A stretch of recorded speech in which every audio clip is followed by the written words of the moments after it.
Hi, everybody. It's Molly, and thanks for tuning into the Salon.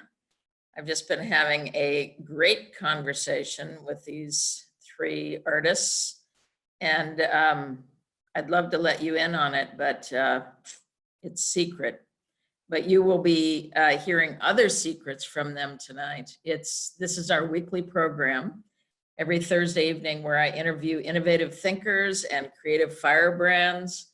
These firebrands are a variety of artists and leaders discussing new ideas, how they're coping with the coronavirus and the double pandemics, and glimmers of hope for the future.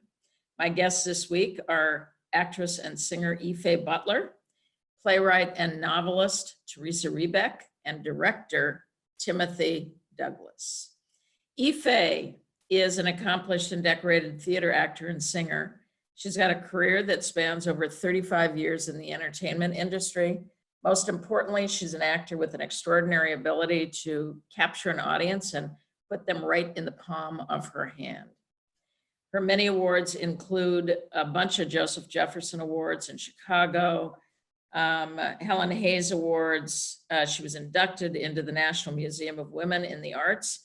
Arena will remember Ife from projects like Oklahoma, King Hedley II, which Timothy Douglas directed, who you'll see later on tonight, Smokey Joe's Cafe, Crowns. But my first time with Ife was bringing Ife in for Dinah Was, and that had to be 22 years ago now, Ife. That's the first time I laid eyes on you, and I haven't been able to take my eyes off of you ever since. Oh, it's so good to see you, Molly. Thank you. We have this love affair that just keeps going on and on. And that was like your inaugural season, or just, wasn't it? It was actually my second season. Second season, yeah. And we drove, or we took a train. I think we took a train to Philadelphia to see you perform there, and I was knocked out by you, Ife, and I was so excited that we were bringing you into Washington, D.C. You were, as I recall, a little cool to me, a little cold to me. No, it wasn't. No, this is it. I'm telling you, doing Dinah, Washington was something that changed my life. That's why I had to stop doing it, because I kind of took on her whole persona. Oh. And I think that's what it was. Because even my husband was like, look, you're gonna have to drop Dinah when you come in. Well, I met you and I thought, oh, she's very hard to get to know, but she's such a great performer. Oh, well. And you just have to tell the story of Oklahoma, because I made you milk a goat on stage, and just talk about that. Well, first of all, Molly kept telling me we had a bet. And I told Molly, I said, oh, Molly, you're not going to open a $10 million, $100,000 million, $1 trillion theater with everything that's going on in the world. Oh, yes, I am, Faye. And if I do, you're going to do the first show no matter what it is. And I said, sure, Molly, whatever you say, if you do. And we did a pinky swear. And of course, it turned out to be Oklahoma, which just floored me. But anyway, so Molly says to me, she goes, okay, so I really want this to be so, environmental, and I want animals, and I want grass, and she wanted all this stuff. And Faye, I want you to milk a goat. I said, milk a goat? She said, on stage. And that goat's name was Lola. I will never forget that goat. So here we are, we're going on and we're doing this dress run, and I go out and the goat, and they're like, Faye, all you have to do is, just pretend like you're milking the goat underneath there. It'll be fine. So the first time I did it, I said, oh, this goat is kind of nasty. So Sue White gave me some hand wipes, and I went off stage, So the next time they were feeding Lola. It was their dinner time. We're going to come back and do the second run. So they're feeding Lola. And I kept saying, shouldn't you be feeding the goat before I go out to milk this goat? Like, oh yeah, Lola's fine. That's fine. I said, are you sure? And Sue says, well, I'm going to just put the more hand wipes under there. So when something happens, if it happens, and it won't, sweetie, it'll be there. I go out there, I'm under there, and Lola takes a dump in my hands.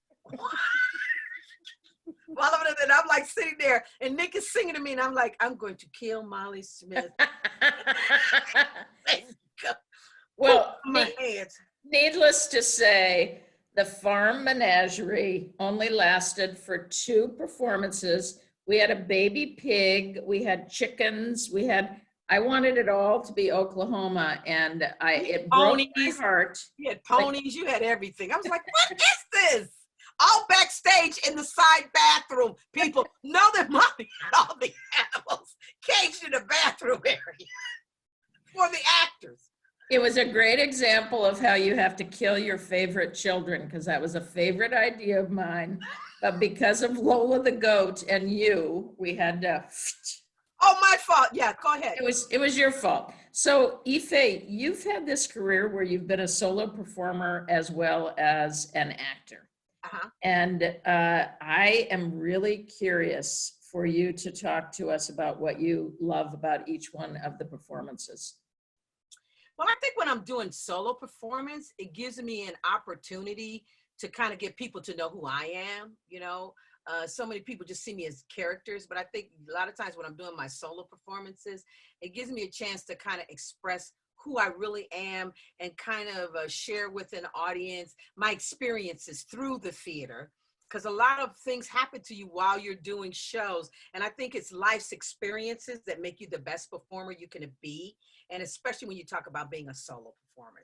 So I bring that with me a lot of times. And I also use that rule even when I'm in an ensemble cast, is I think it's your experiences every day. It is picking up laundry and, you know, walking the dogs and the cats and, you know, having arguments and disagreements and seeing the neighbors down the street that don't care that you do theater, that make you a better person when you come in the room because you have real life experiences to share with people.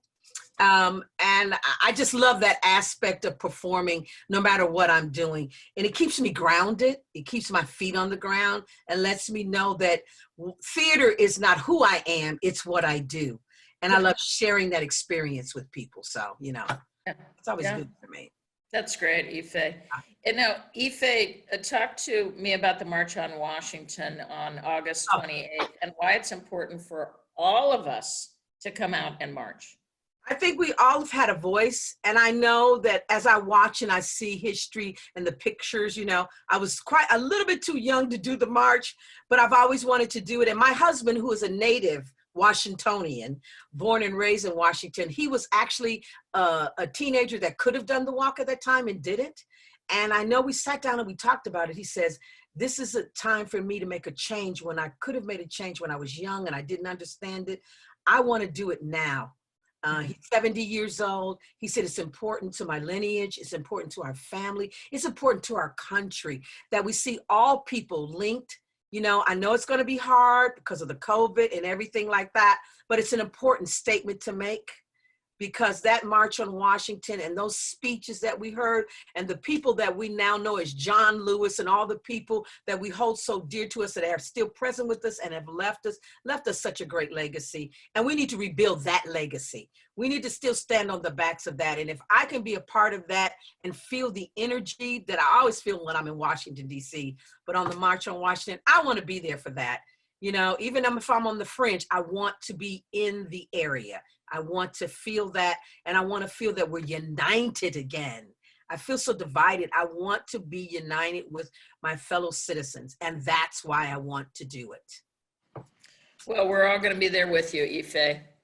And I know tons and tons of people from Washington, D.C. are going to be there. You've had some fans already in the chat room who've been saying things like, oh, that's why I didn't remember a goat when I came to see the play. And Ife was probably just shy when she was playing Dinah Washington. I don't know if that's true.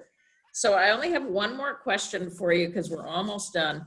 Tell us about a project you're dreaming of now. And Suzanne just said, I love her. I love you more.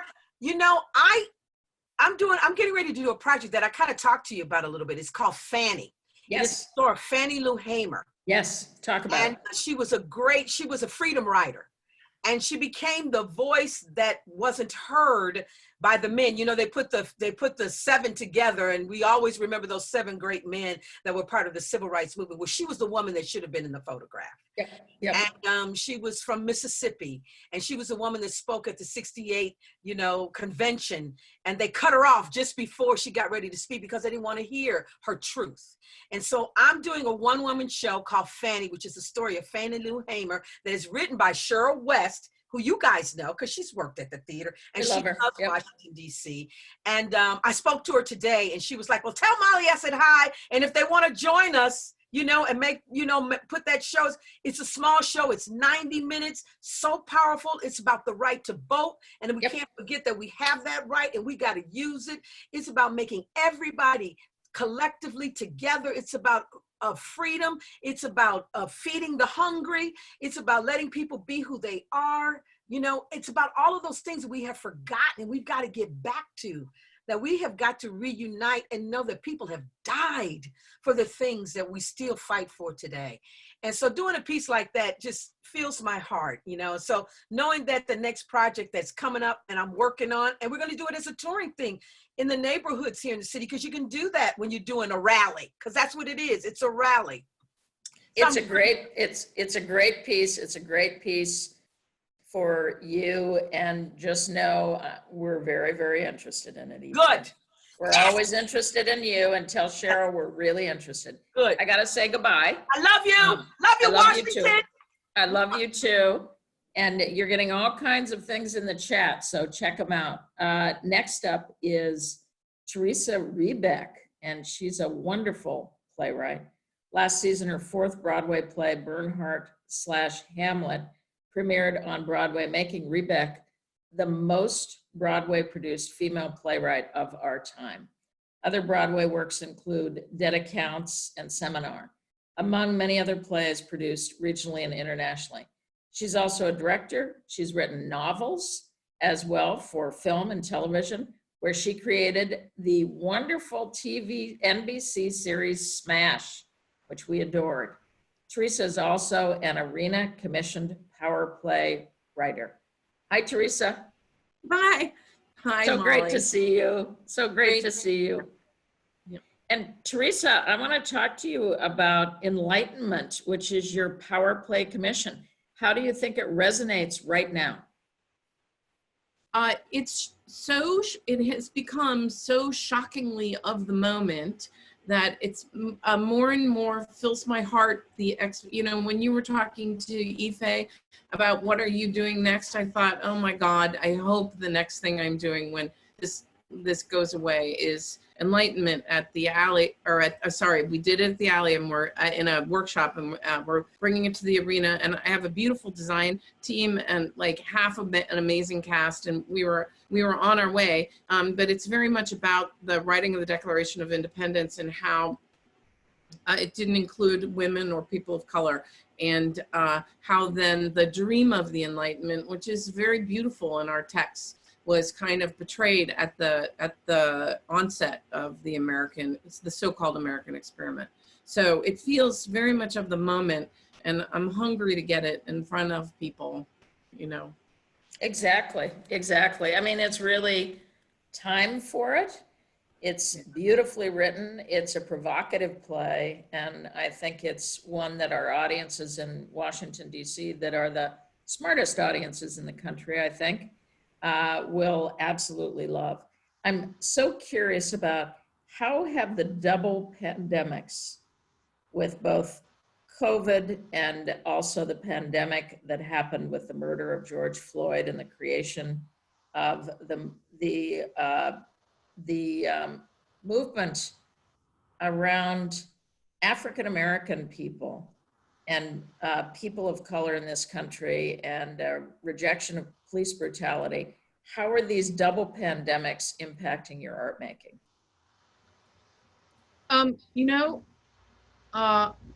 It's still something that is moving around in my writer self because they're very fresh. There was a moment, I was meant to write I did write it. So I was meant to write a one-act play for a Zoom festival, and I kept putting it off and sort of speaking about, I cannot figure out how to be a coherent voice, how to let all these different pieces of story emerge. And so it just recently started to be something that I felt like I could write anything about. Now, you have to know that a lot of my writing is comedic and it's social satire, as Molly, you well know.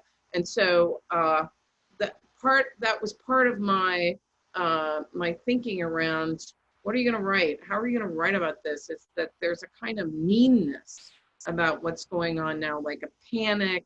We were talking just before we started about how much fear people are standing in and how crazy making it is. And there's a kind of hysteria.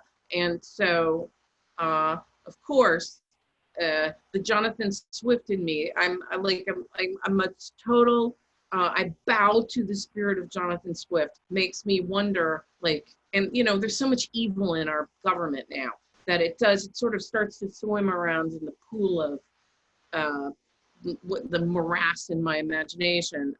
So it's just starting to come out. I'm sorry I can't be more specific, but I also feel like it's such a tragic moment. You have to be really sure of what you know, how you're progressing as an artist, as a storyteller, don't you think? Absolutely. Right. Absolutely. You know, and that's what we do. We tell stories. I find what happens in playwrights' minds is the gestation process is just a little bit longer. It's longer than what we see sometimes with television and things like that, which can be a faster medium. But I think it's because playwrights dig deeper for the stage because you have to hold somebody for 2 hours. Yeah. Right. And so there's different thinking there. Do you wake up in the morning with voices happening in your head of characters that are demanding to be heard? That's such a great question. I don't know if I have so much trouble sleeping that like waking up is just like, oh no, I'm back. Fine, you know, because it took me so long to get sleep. Yes, there's always somebody talking in there. And there's all, you know, when I'm really proud of that Bernhardt play. I sat on that for like 10 years. I just thought about Sarah Bernhardt doing Hamlet, and I read a lot, and I looked at a lot of pictures of her, you know, I mean, and ultimately someone really had to sort of smack me upside the head and say, it's time for you to write that, stop avoiding that. But so I'm one of those writers who carries people around for a long time. Because I feel much more comfortable when they're talking and I'm following them around. You know, when I start writing and I have to kind of shove them to do things, I think I'm just not ready, because I need for them to kind of take command, and I follow them around and write down what they say, and then I start to shape it. Yeah. I'm just going to take you back for a moment, because you said it takes you so long to fall asleep. How do you put yourself to sleep, Theresa? Okay. With the kind of brain that you have.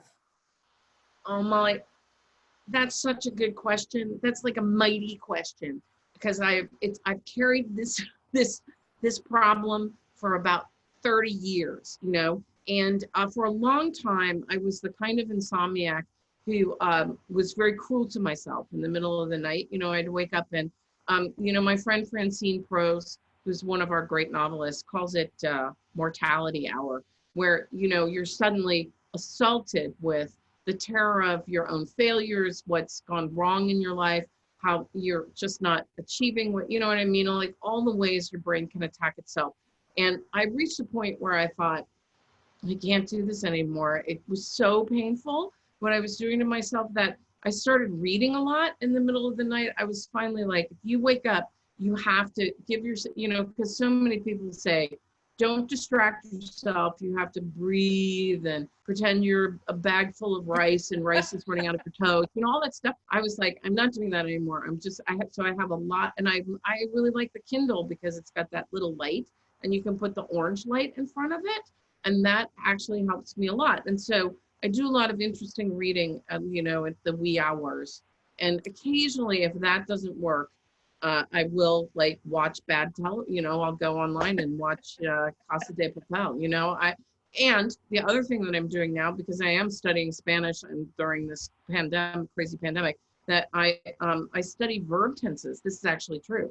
I go on there's a couple of websites that you can like look at Spanish verbs and look at all there are 18 tenses in Spanish. I'm like, that's true anyway. And there's certain verbs that I have to command, or at least let them sort of run around. Anyway, so that's the other thing I do. So it's basically distracting my brain with stuff I find interesting until I bore myself and fall asleep. I love it. I love it, Theresa. I'm sad because we're out of time because it's been such a great conversation, but show us the book of your plays. Right. Please. This is my 5th volume of my plays. That's Raul Esparza, the impeccable genius.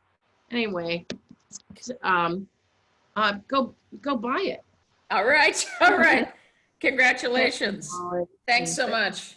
Can't wait to see you again in the flesh. Bye-bye. Yeah. Okay, bye. Timothy Douglas is a theater director, an actor, and an educator. He's the recipient of the Lloyd Richards Director Award from the National Black Theater Festival, currently serves as Distinguished Artist in Residence at Emerson College, as well as an associate artist with Cincinnati Playhouse in the Park. For Arena Stage audience members, you've seen Timothy's work with Nina Simone for Women, which was gorgeous, life-changing, and a beautiful production of King Henley II. It's Headley II. It's so great to see you, Timothy. Always great to see you, Molly.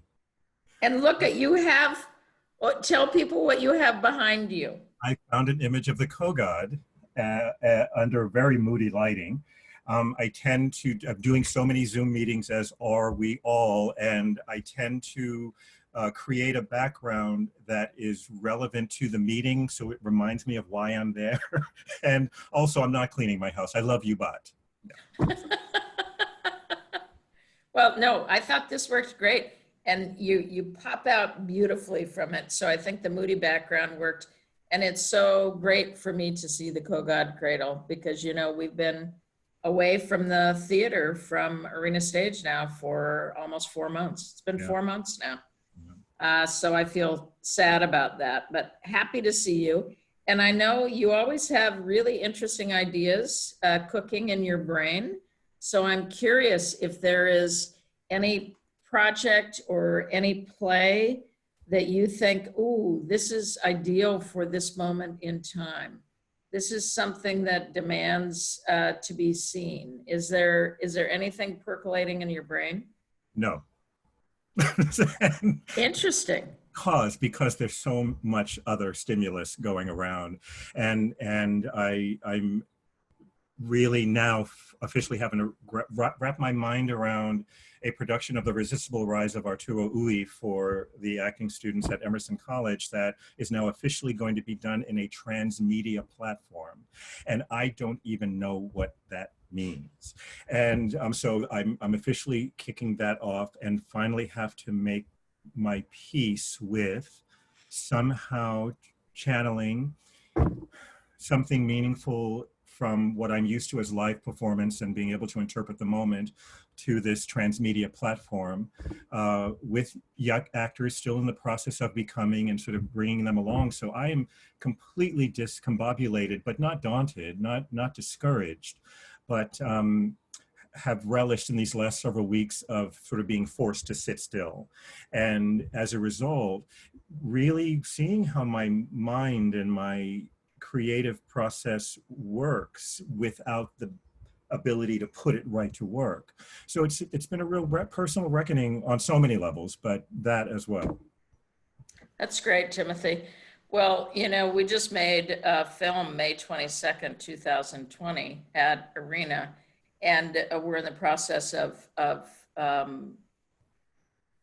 making another one very soon. And all I can say is it ends up being just what we do, which is we're compulsive storytellers. So I don't even know what it means when you said it was. Describe again how you're going to do this. I'm being fed this term. I think it's being made up. And one of the things the college is very smartly doing is, you know, leaning full steam ahead and experimenting with. We have these forms. We have a wonderful film program, and work for the camera program, that we can really start cross-pollinating in experimental ways. Kind of the rules are out the door, and that's not something I've engaged before. So I think it's Zoom plus. Like, I think the baseline is Zoom, and I've been watching a fair amount of plays and play readings being created specifically for Zoom. I participated one recently as an actor because I needed to have that experience as well. And then whatever our design and technical departments are able to adapt from the physical production that we've already designed within, workable reason, we're going to start doing that, and eventually we just have to open. Well, Timothy, you're pioneering, and it's going to be great. I know it's going to be great because you're always so invested in whatever you're doing, and your creativity is so strong. When I catch up with you in a number of months, I want to hear all about it. I look forward to it. And you're unusual because you work in the American theater, you work in a lot of theater companies, you're a superb director, and you also work in academia. That's what you were just talking about. How do you think universities are going to remake themselves in a just and equitable way? What are the kinds of things that universities are talking about now, or what are they grappling with now? I know nobody's at any kind of answer, but this has given us such an opportunity to think through who we are, what we represent, what our core values are, what's happening at Emerson in that way. I'll preface it by telling you personally how it sort of impacted, then I'm moving out from there in terms of my participation. At Emerson College, like most of the institutions I work at, both in regional theater and educational institutions, it's predominantly white. And in this second pandemic that you were referring to, that what really shook me to my core was the realization of how practiced I am at anticipating the uncomfortability of my white colleagues and friends. And I immediately kind of fill in and start plateauing as soon as possible to make the room feel comfortable before I address the race-specific issue at hand. I adopted that consciously several years ago because in my consistent experience, even the most well-intentioned, the information that I was trying to pass and that was trying to be received was it just wasn't happening to a level where there was an actual discourse or a mutual growth. And so to save wear and tear and put the energy with the race-specific conundrum at hand, I, not disrespectfully, but I take ownership of this, that I would sort of just plateau my white colleague and then just fix it. That is over, not because I've made some kind of determination, it has gotten shaken from me. And so from that platform, taking responsibility of how I've been, I am now toe-to-toe with any white colleague that wants to actually have this conversation and rise to the power of the moment. And my Emerson colleagues are really stepping up. It is really challenging for everyone. I always find that I speak with great passion, and sometimes I think people who don't know that about me think I'm yelling at them because I'm mad at them. And what I was able to articulate for all of us is that, yes, indeed, I have discovered there is a lot of anger within me, and it's being communicated with passion.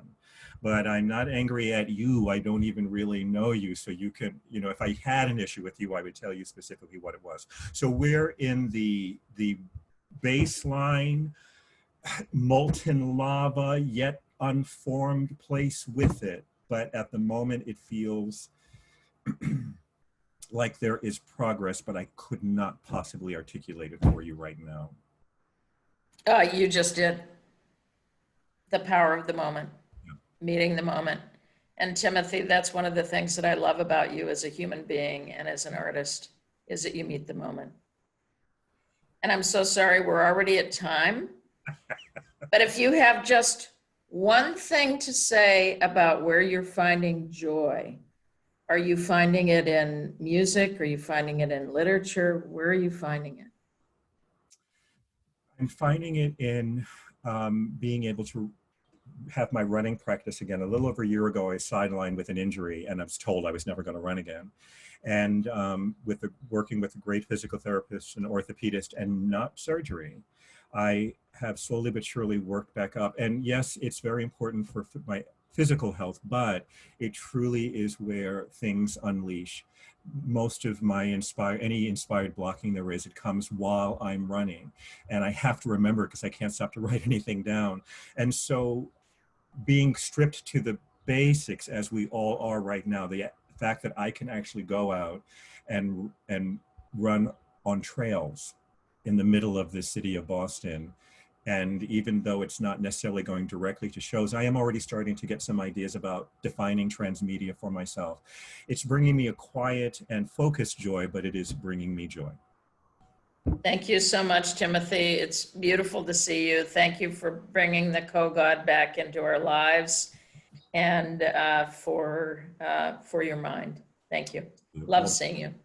You as well. Till soon. All right. You take care. Bye. And ladies and gentlemen, my guests next week, and this was quite a week, these three wonderful artists that we've just heard from. Next week, it's Robert Barry Fleming, who's the Executive Artistic Director at Actors Theater of Louisville. Nathan Allen Davis, playwright and power play commissioned artist.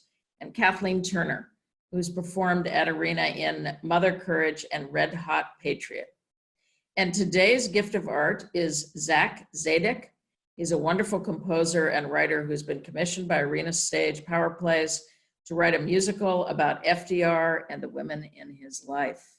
So let's see what Zach is going to bring us. Hi, everybody. Zach Zadek here. I hope this finds you safe and well wherever you may be at the moment. I'm one of the commission writers at Arena Stage, which is one of my favorite theaters in the country, if not the world. But we're living in a very strange time where we don't have theater for the moment, and I didn't realize quite how much I could miss it, both as a theater maker, but probably even more so as an audience member. I just so miss being able to be in the same room with a bunch of strangers, watching people tell a story or make music, or gather together for any kind of communal experience. And while we may not have it right now, in no doubt we will have theater in the not too distant future. But for now, I just wanted to share a song with you for everybody in the Arena Stage community. This is a song that I've never shared online before, and it's not recorded anywhere, but this is the finale of one of my shows called Deathless, and I hoped it might be appropriate for the time that we're going through at the moment. In the meantime, stay healthy, stay safe, and I look forward to meeting you and sharing live theater with you in the not too distant future.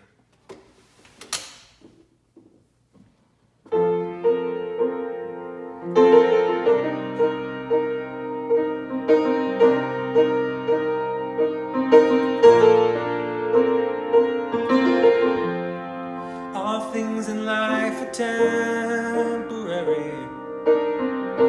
Feel my fingers brush against your skin. Your heart is slowing down already. Just you breathe, feel the air rushing. Close your eyes, I'm right here.